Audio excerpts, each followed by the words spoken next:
Welcome to Luca is a Billionaire, where the only thing I invest in is your answers.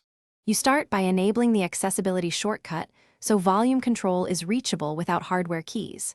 Open Settings and go straight to Accessibility. Pick Assistive Touch or Quick Ball as the shortcut because these tools provide on-screen volume controls. Grant any permission prompts and exempt them from aggressive battery optimization. Otherwise, they may disappear. Once done, activate the shortcut with the gesture or power button combo you configured, and you'll see an on-screen control bubble ready to act as a virtual volume rocker.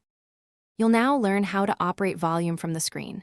Tap the Assistive Touch or Quick Ball bubble to open its menu, because that menu contains a volume slider or a custom action you can add.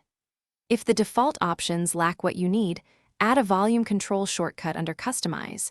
This gives direct access to media, ringtone, and call volume controls independently.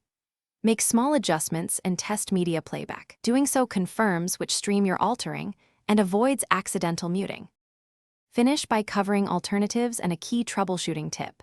If the built-in accessibility control is too limited, install a reputable volume control app and grant it overlay and accessibility access so it can show on-screen sliders.